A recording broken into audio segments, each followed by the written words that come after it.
Yeah, so in this video, we are going to calculate the number and structure of uh, octahedral MA4BC isomers. And these are A, B, and C represent three unique monodentate ligands.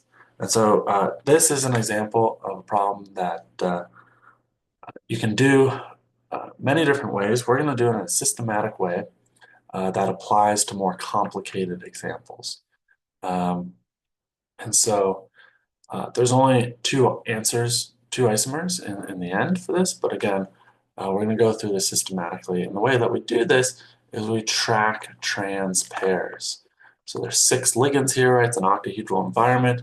And so we have 3 different trans pairs, pairs that are across from one another. And the best way to do this, I find, is to do it alphabetically. So we start with AA, that's one trans pair. Then we have 4 A's, right? So the most alphabetically thing that would list at the top of your alphabet would be 4 A's in a row, and then your last would be BC. And then we keep going through this. So we'd have AA, and now instead of AA for our next trans pair, alphabetically, the next one would be AB. And that's going to force this one to be AC, because we have 4 A's, 1 B, and 1 C. So that's all we're left with. And then we can search for others. So we go AA, AB. Is there anything else we can do? No. So we'll try AC. That would be the next alphabetically. Well, that would make this AB. Well, we already have that. That's just listing the 3 trans pairs in a different order. The order that you list them doesn't matter. So that's not unique. We could try, we're done with all the AAs now. We're done with all the AAs in the beginning. We could do AC. We already did that. There's no AD. So now we're down to BA, but that's the same as AB, so we don't have to list that, right? So we know that's wrong. And BC,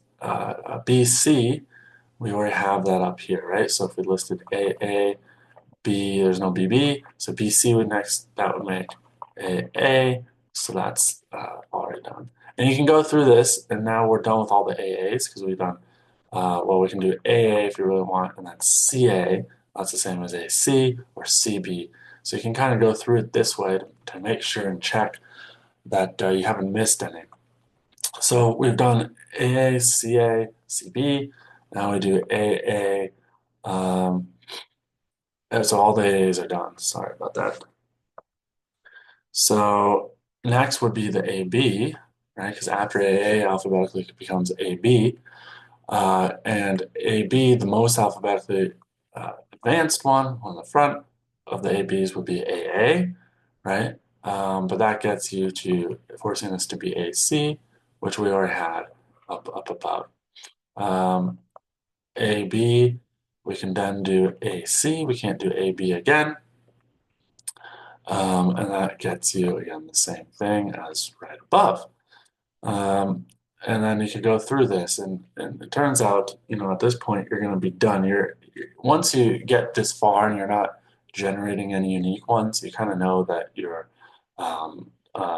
done in this way. So, but you can keep going through this, writing things in a reverse order, right?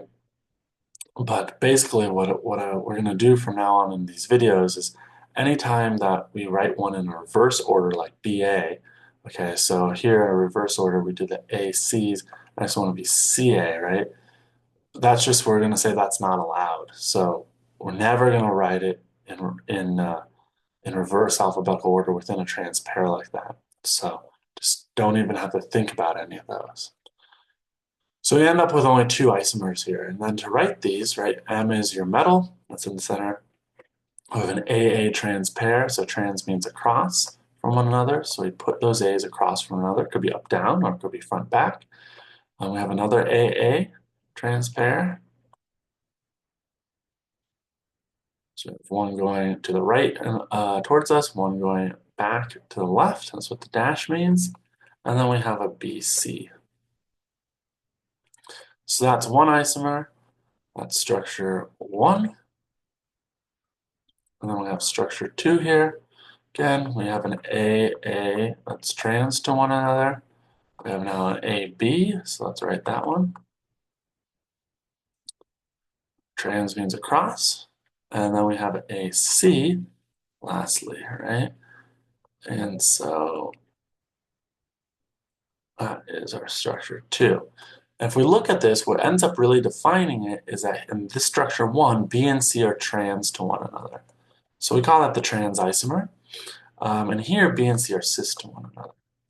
Notice we didn't think about what was cis to one another here. All we did was track the trans pairs, and naturally, with structure number 2, B and C ended up being cis to one another. So this is the way that we're always going to do it.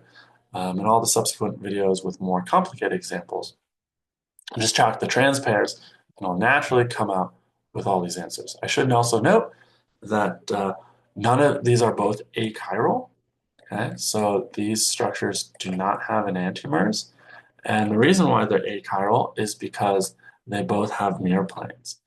And so one of the mirror planes in this molecule cuts through here, right? So it contains A, C, B, A, and M, and then A is looking at itself, looking at another A in a mirror. So that's a mirror plane, right?